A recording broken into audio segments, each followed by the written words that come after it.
All right, let's get back to the talks. Next up, we have Mike Lynn. I actually didn't know your name because I just knew your Twitter handle and your Slack admin alias or handle. Mike works at Facebook. They do a lot of really cool Mac stuff, a lot of open source stuff. He's also kind of I would say a guru when it comes to PyObjc. He's very active on the Mac admin Slack channel, which is really helpful, always answering all sorts of esoteric questions. So many times he's given me answers. So today he's going to be talking about some really interesting stuff. So let's have a round of applause for Mike. Woo! Yes, standing ovation. Oh, thank you. No pressure. All right, Mike, take it away. All right.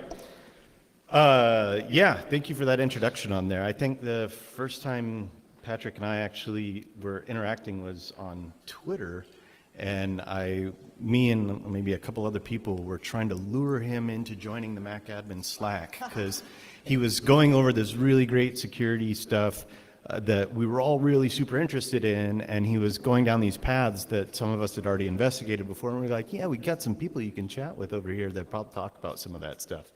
It's been really cool knowing Patrick, and thank you a lot to Digita and Objective-C for putting this on. This is amazing. Mahalo. Thank you for the introduction. My name's Mike Lynn. I am a client platform engineer at Facebook, and I realized that the color I chose doesn't show real well for my name on that first slide. That's okay. I've got lots of names. I work at Facebook. I'm not in corp security, although we got reorged. We work hand in hand with them. I'm on the engineering side for corporate devices. So my job is knowing Mac OS in depth. And here I'm going to talk to some of that today. As mentioned before, I go by a lot of different names.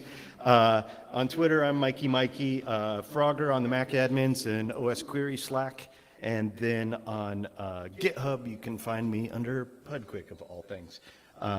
The repos that you'll find on GitHub are not super stellar. They are old.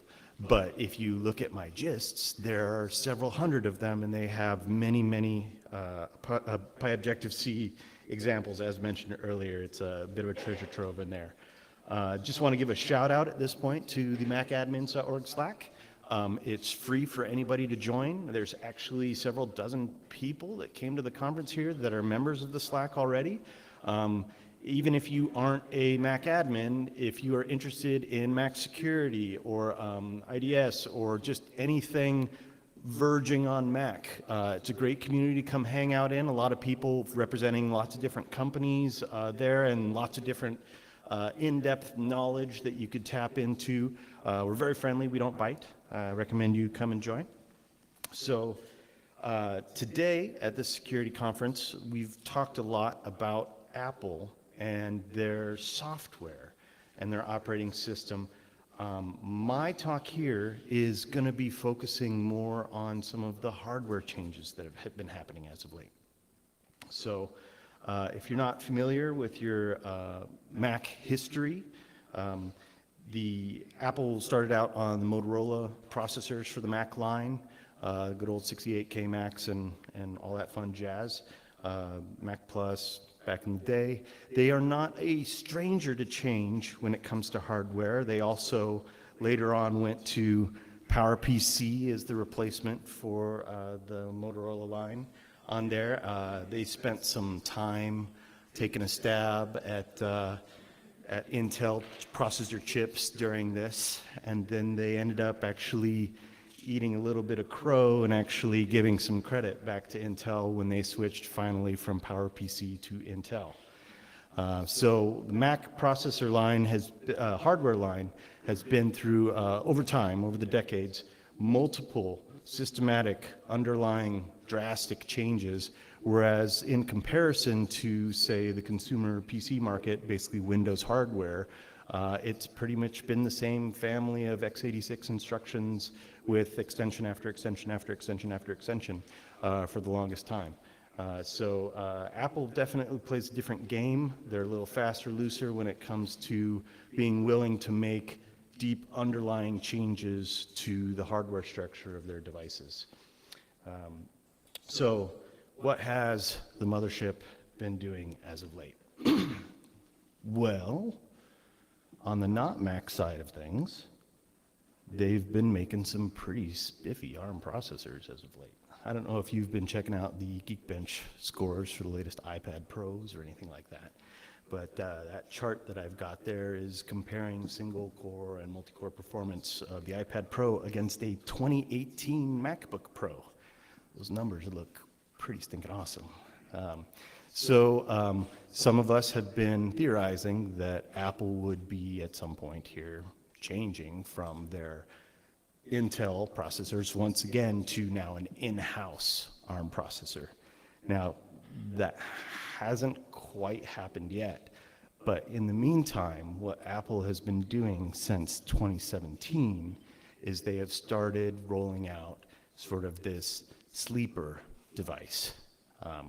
The 2017 iMac Pro came out to a lot of fanfare for video editing. In fact, they gave, unusually for that model, they gave preview access to a whole bunch of video editing people who raved and reviewed when the iMac Pro was revealed that, oh, I can edit this 4K video and it's fantastic. And in the meantime, on the Mac admin community side of things, we knew that the iMac Pro was the first Apple device that was a secure boot Mac. And we were like, why don't we get this advanced access to these devices? Because these iMac Pros, we understood, were completely, like on the outside, they looked very much like a consumer Mac, but we knew inside, fundamentally, there had been some major changes. And the iMac Pro is not the only device that Apple has done that with.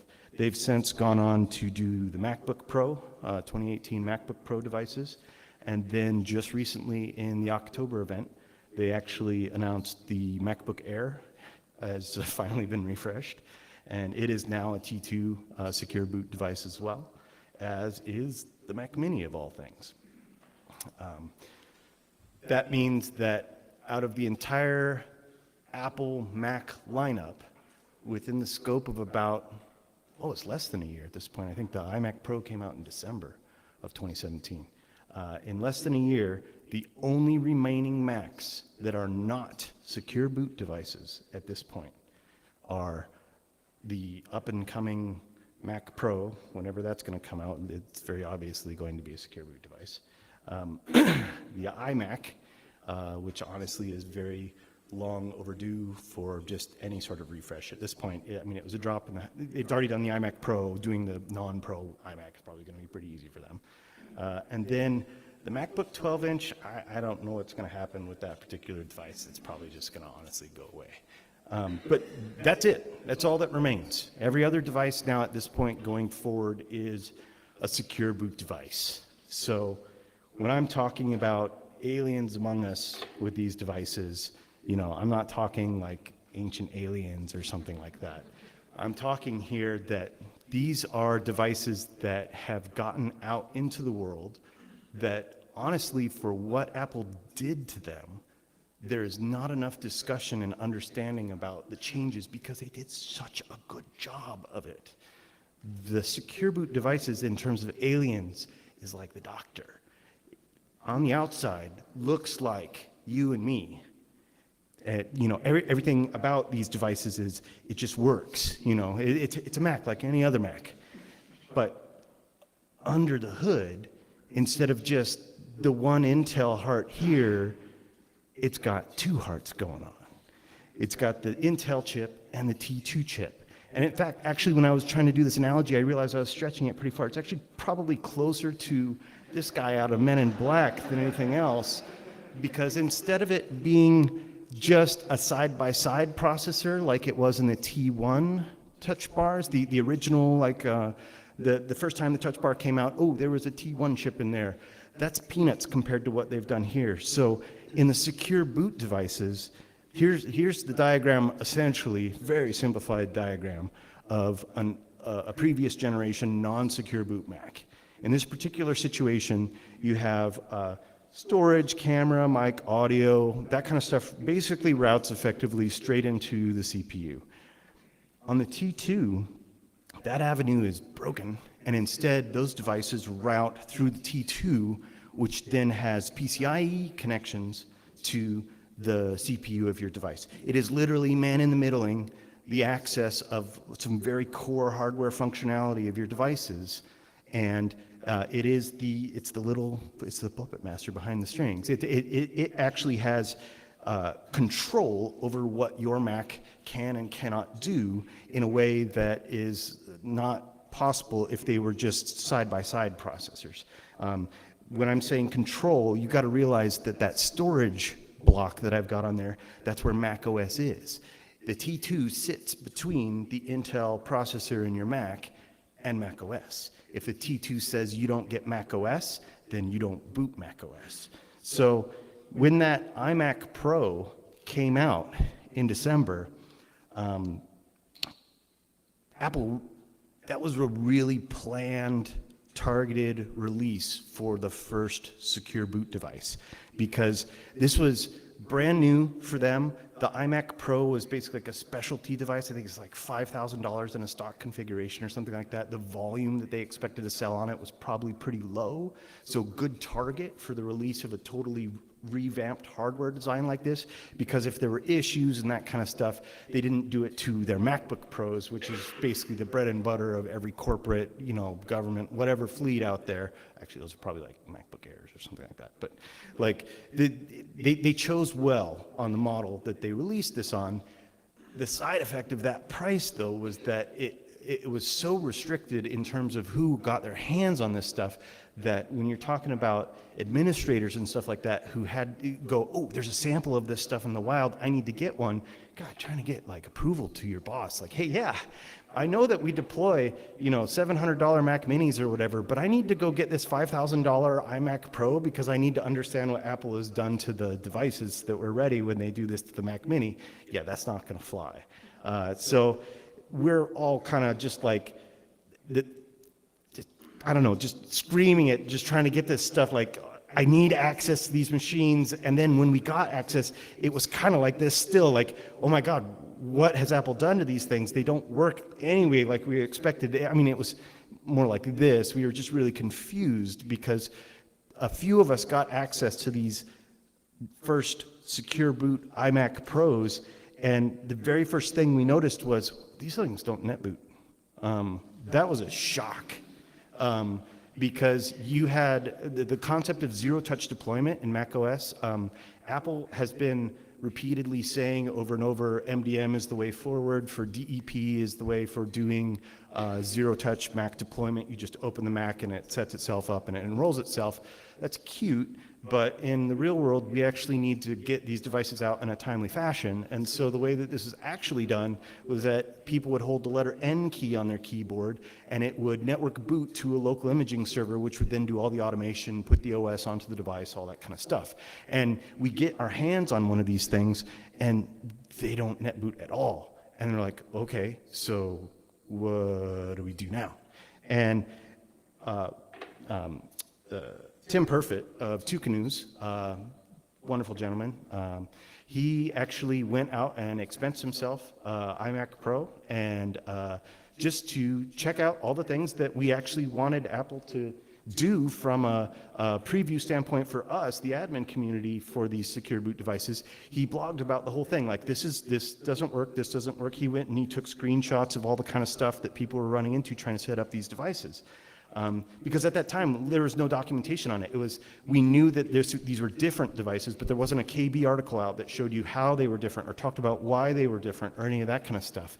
And so Tim did the community a solid, went and grabbed one of these devices, blogged up everything he could find. And so we're like, cool. So doing network boot imaging for these devices doesn't work. So what does work on these devices? How about target disk mode restore? Like Thunderbolt, like, hold down the letter TD key and put it into target disk mode, attach it to the machine. We started getting really weird dialogues that were popping up the first time we were booting up these devices, stuff that we'd never seen before, and there was no information about what was going on at the underlying core of all this stuff. They felt very alien. The devices out of the box, they don't actually allow you to boot external media either. So you couldn't go, okay, cool, we can't do NetBoot, we'll just attach a USB thumb drive to these things and image them with a tool running up. That doesn't work either. Literally, the only thing they would actually boot is they would boot out of whatever was inside them, and what was inside them was stock Mac OS, and that wasn't really useful for us. So yeah, looking at the booting aspect of this, at some point when these devices came out, we realized that target disk mode restore of these devices, an iMac Pro could restore another iMac Pro, but everything else could not restore to an iMac Pro. So there was something special about these devices, or the operating system that was running on it. It came out with a different fork.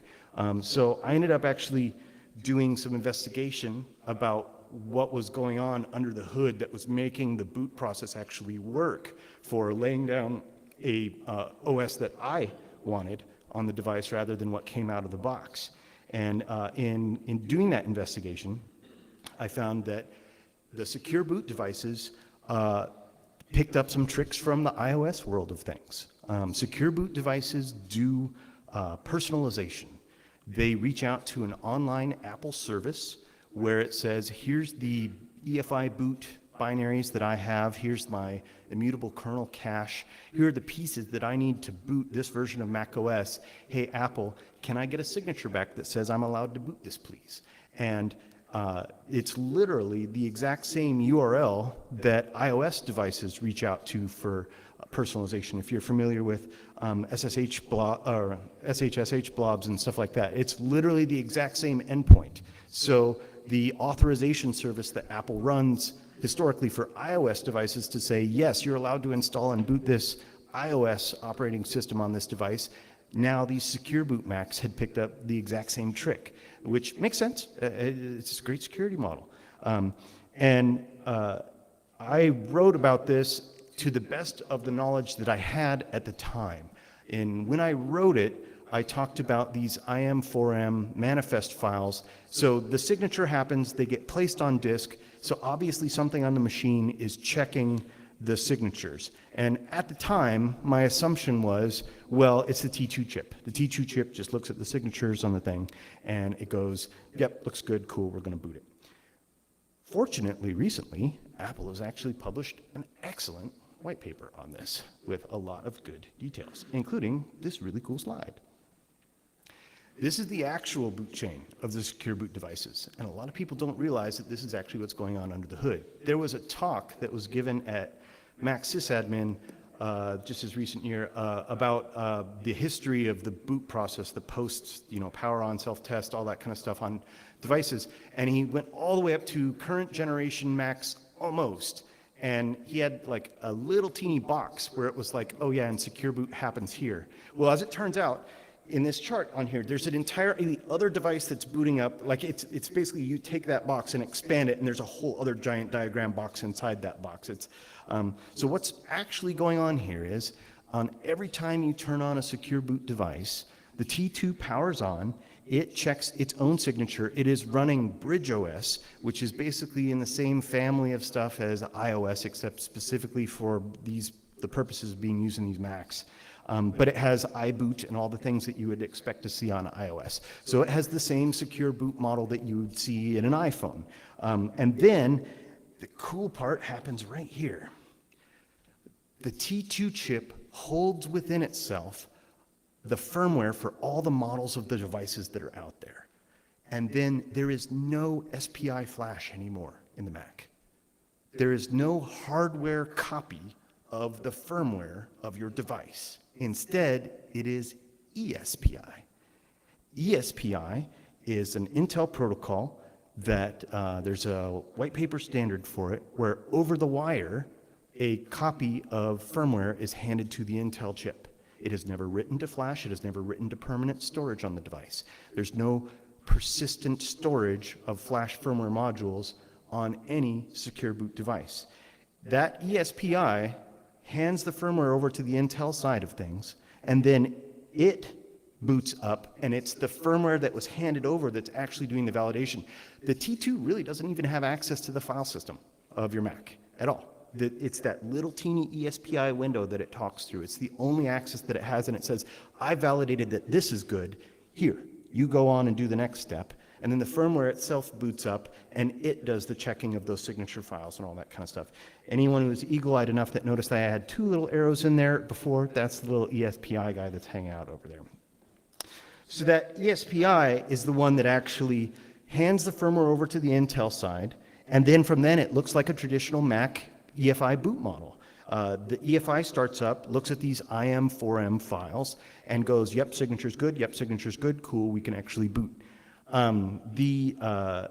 This actually goes back to part of the Apple KB article that they finally published, which talks about the secure boot utility, where it has multiple levels of security. And I actually go over some of that in my blog post, where the IM4M files, by default, on any Mac out of the box, that signature file is not only a personalization saying that this Mac can boot this operating system, but it's actually a personalization file saying this specific Mac can boot this operating system. It is keyed to the ECID, the unique identifier that's in these T2 chips by default. So you couldn't take these personalization files and then like ship them to another device. They're customized specifically for this Mac. So what's the effect of this from a security standpoint for these new devices? Where everybody remembers probably the Vault 7 leak stuff when that was coming out, and oh my God, through so many like, whoa, panic in the Mac security world type of stuff, because you're talking about the CIA literally having kits for building injectable firmware modules into basically the huge array of like Apple Mac devices and stuff like that. ESPI protocol makes all that go away. Because there's no persistent flash storage anymore, you cannot do a persistent firmware attack on these devices. The firmware is a file inside the T2. When you turn it on, it says, here's the file, and it hands it over to the Intel machine, side of the machine, and then that boots. But when you reboot, that process happens all over again. There is no persistent firmware concept in these new devices at all. That also means that Trammell Hudson's write-up on Thunderstrike attacks and how trivial it was to attach SPI flashers to any Mac, take out your pentalobe screwdrivers, whatever, pop out the back of your MacBook Pro, attach a couple clips, and boom, in 30 seconds, you've flashed persistent malware onto these Macs. These entire classes of attack are dead in every secure boot device that's out there, some of which you might have in front of you right now. So we're talking no netboot, no flash storage for firmware anymore, need to Apple's personalization. So they're different, but you can turn this stuff off, right? So you can just go into the security dialog and you can turn this stuff off.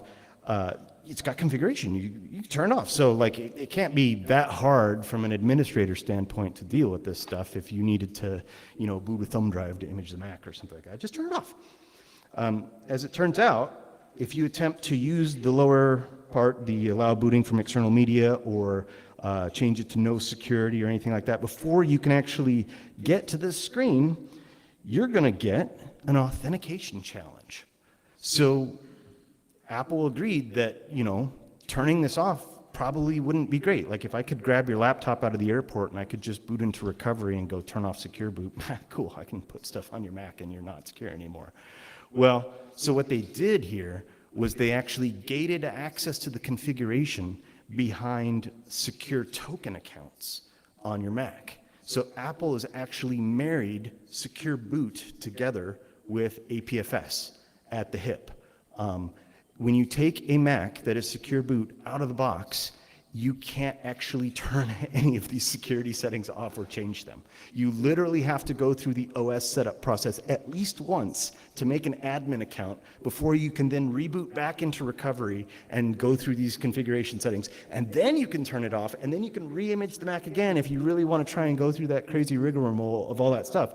But Apple has thought about this aspect of it, and they've created an extra layer of security on top of the secure boot itself that the APFS crypto users are the gateway to being able to change this.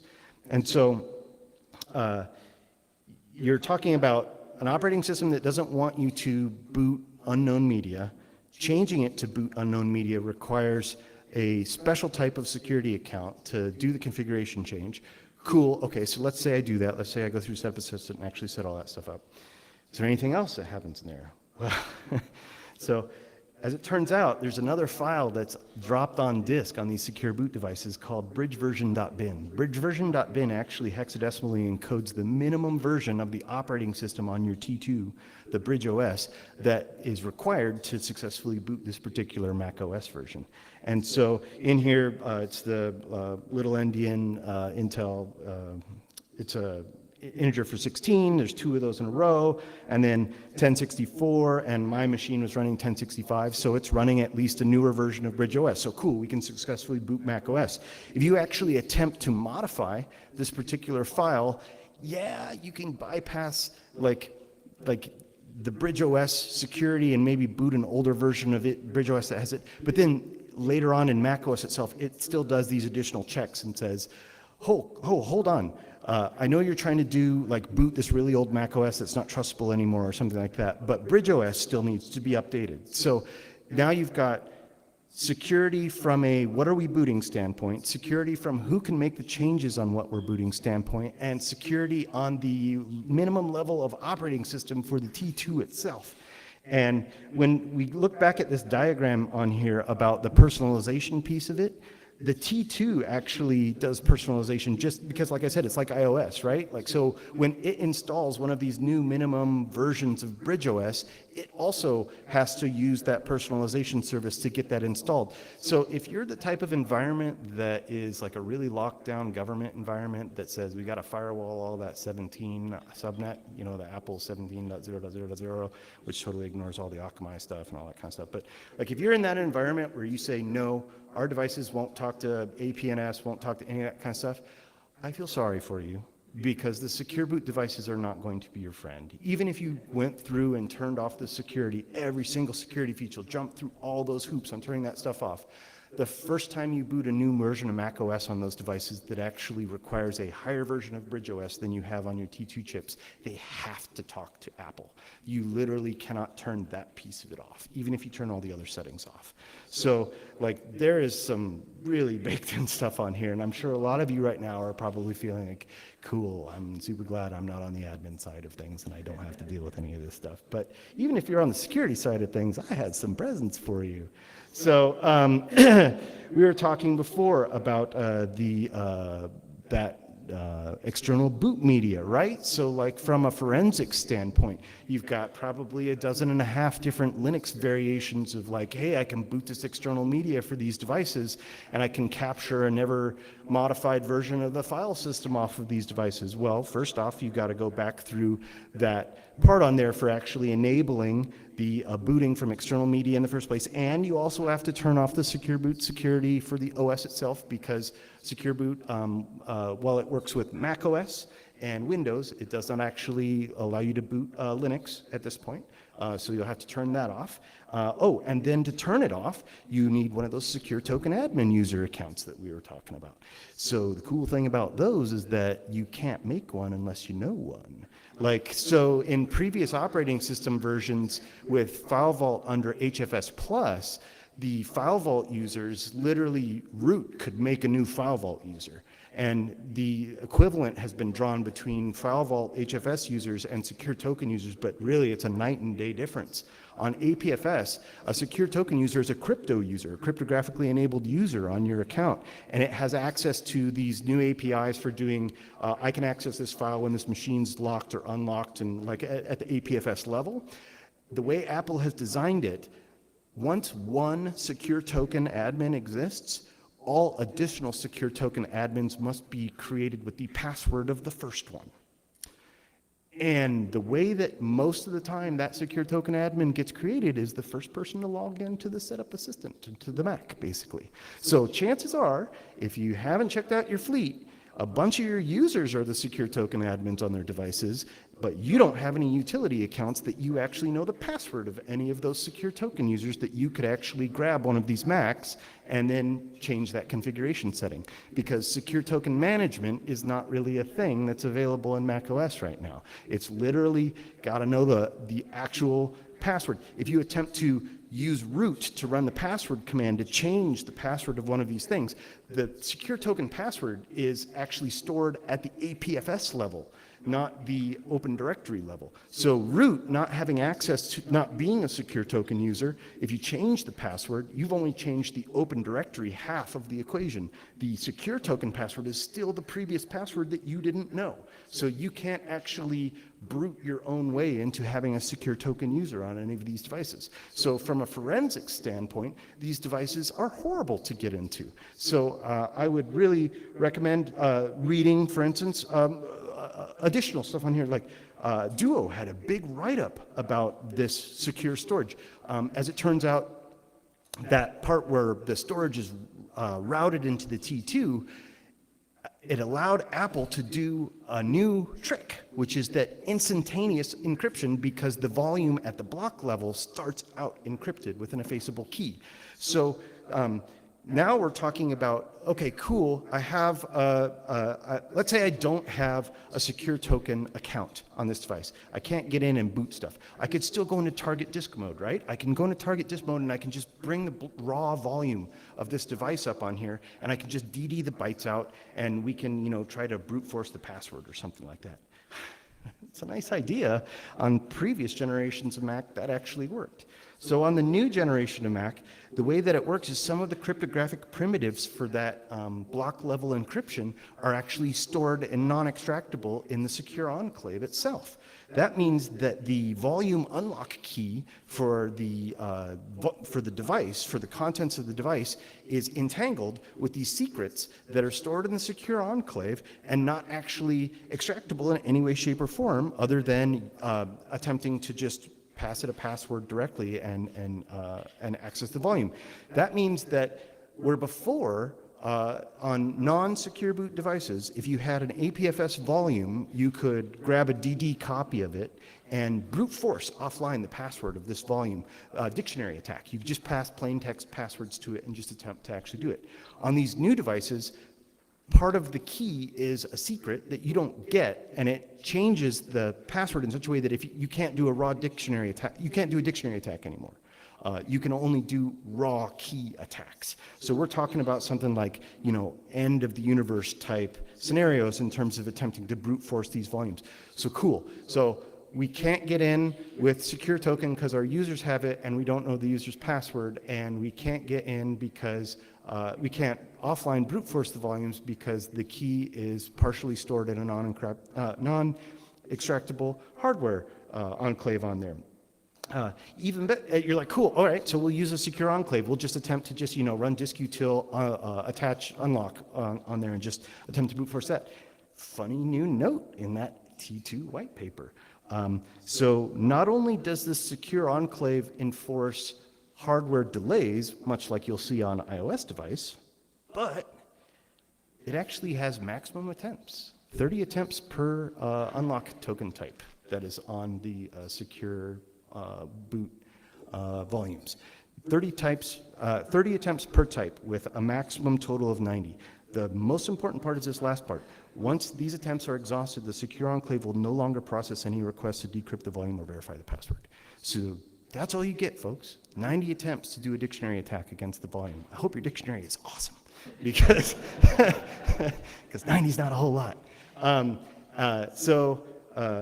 mean, you got to realize, you know, Apple is going down the route of attempting to bring the security model that they have on iOS devices to Mac devices.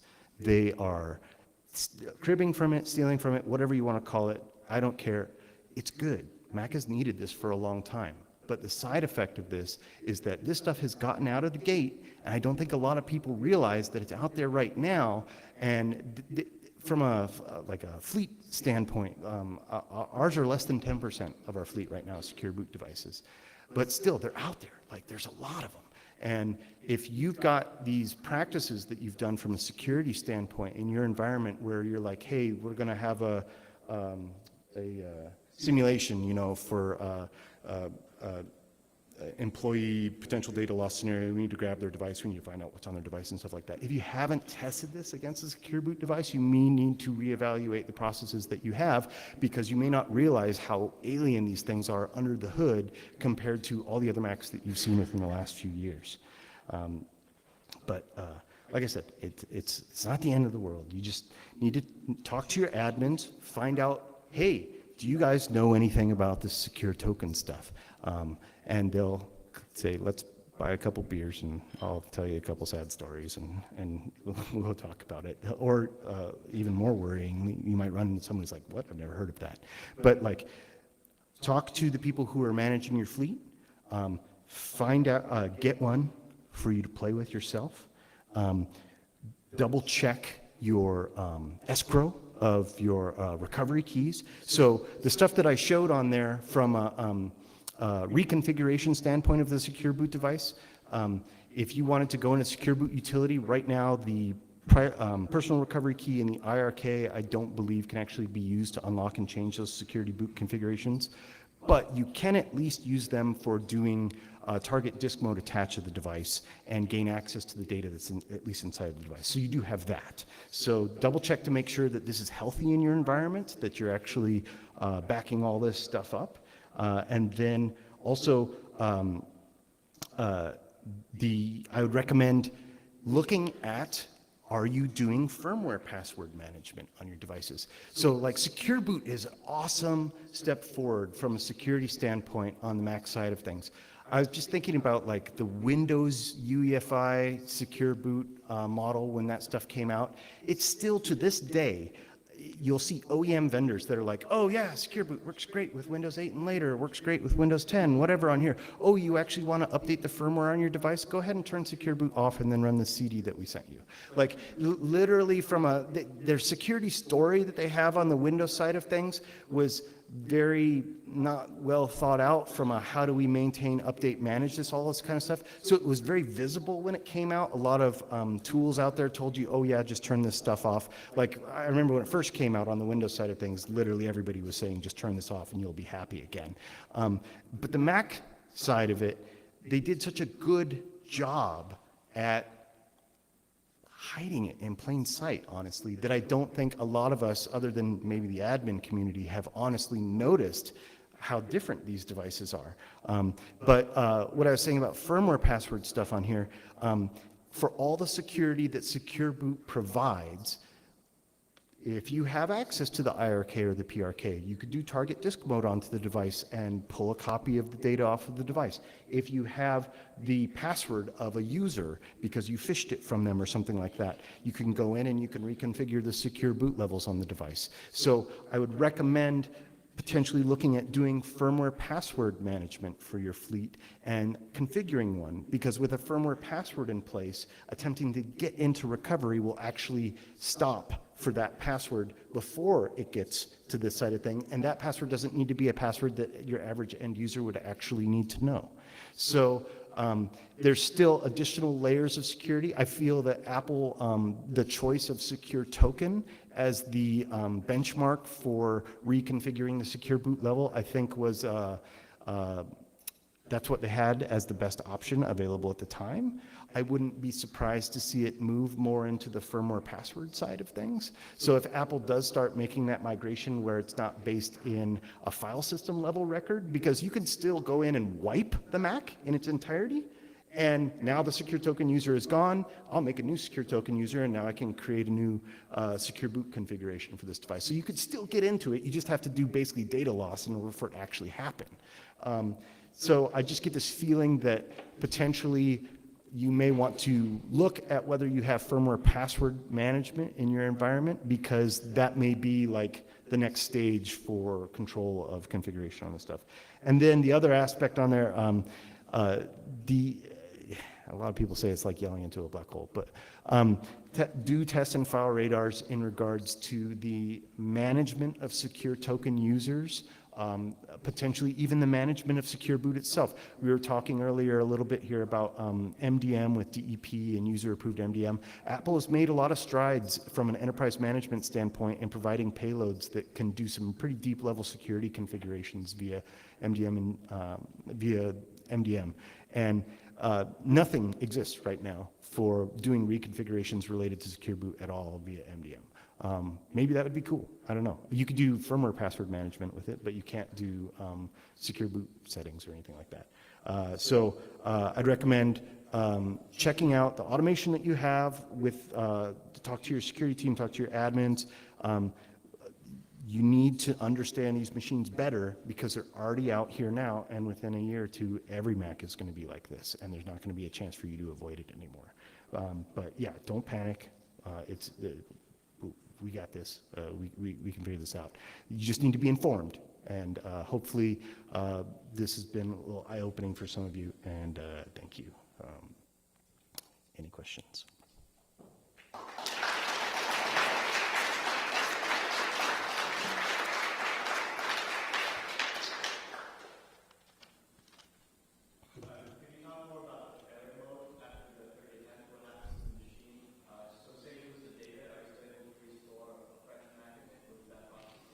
Oh, yeah. So all you lose access to is the ability to unlock that particular volume.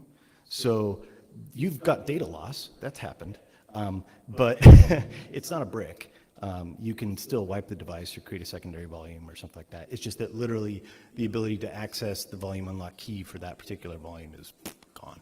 So yeah, hard limit.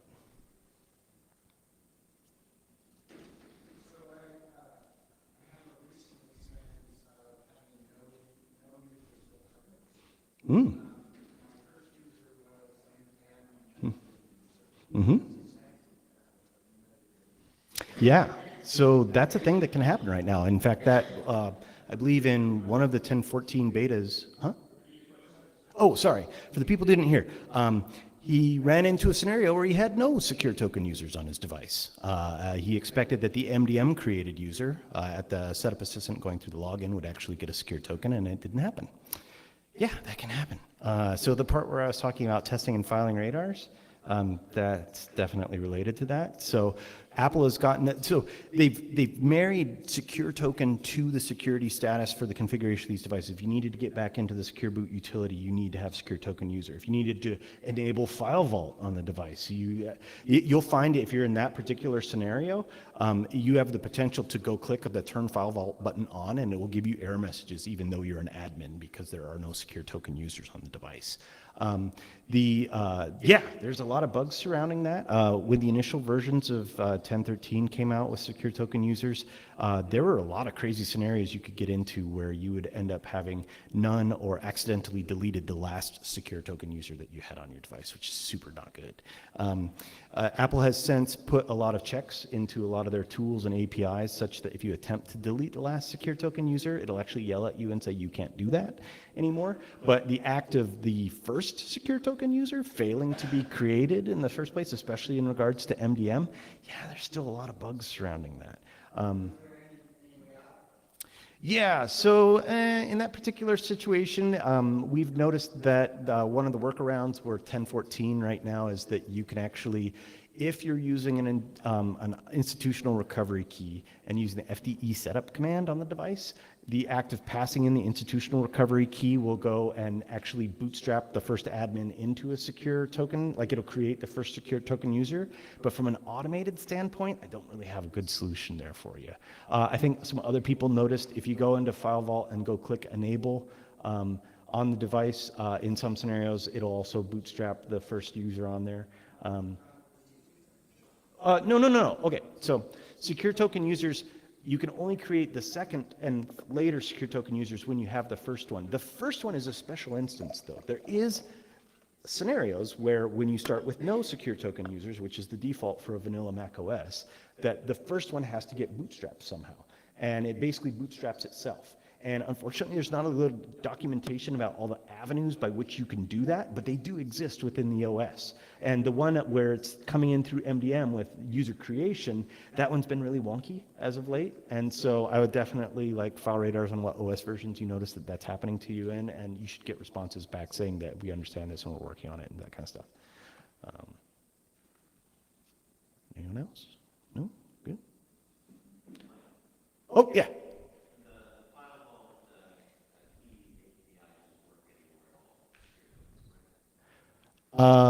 So there, like which APIs are you talking about? Managing the authorized users. From an API standpoint, yeah, so it used to be that there was one API that existed in 10.12, which was the one which allowed root to manage your file vault users and basically add, remove, create, all that kind of stuff. The API is gone. So all current APIs for secure token management are APIs that require the plaintext copy of a password of an existing secure token user. So yeah, there are other APIs, but the classic ones are kind of gone. So yeah, it's different. So thinking back to the 90s, when we moved from old world ROM to new world ROM, is this going back to old world ROM? I mean, it's another change, right? Like the firmware that was handed over ESPI to the device is still Apple's EFI implementation. It is still that. As far as the Intel side of the board goes, it looks and feels like the prior generation of Macs. It's still Apple EFI. It's just the way that it was handed and where it gets it from. That's like it's transparent to the Intel processor almost. It doesn't understand. So from a content standpoint, it doesn't seem honestly that much different firmware at the firmware level. But the mechanism behind the scenes, Puppet Master, and all that kind of stuff, yeah, that's completely different. But it also means that some of the firmware password bypasses that exist right now. So it used to be you could pop a memory chip. RAM chip off the devices and clear the firmware password on the devices, and then like 2010 or 2011 and later, they made it where it was actually the password was stored in firmware itself. Well, those SPI flash attacks, you could clear that password, right? You just put stock vanilla firmware back onto the device and the password is gone. Well, again, that doesn't work now on the T2 devices. So you really do have to do that Apple GSX ticket or whatever, where you give them the funky code that you get from pushing the funky keys and stuff like that to unlock the device now. So, yeah, there are definite differences. Hey, Matt. What's Apple doing next? Apple next. I honestly, well, first thing, all devices will be secure boot. I think secure boot is still in fluctuation. Is changing. It's a fluid standard, and they're working on improving it. Like when we first saw these secure boot devices came out, you could get into the terminal on these devices in recovery mode and like run bless and like re-bless a different volume. And now that you're pointing to a different volume, the secure token users are different because it's the ones on these other volumes. Then they put that behind the password protection. So that's gone. So like they know, like they know they're not perfect on it, and they're making it better, and it's going to change. But I just expect it to be like this ratcheting process where it's just going to get like, it's cool that we have these dialogues for this configuration stuff right now, but I'm thinking it's probably going to be a very short window that we have this kind of stuff. So like get used to the concept of data protection being the level of an iOS device in terms of data protection as the new standard on Mac. And if you aim at that puck, you're probably going to be fine. But yeah, expect secure boot in everything. And data centers too, like Mac Minis, Mac Pros, no NetBoot. Thanks. Awesome. Let's do one more round of applause for Mikey Mike.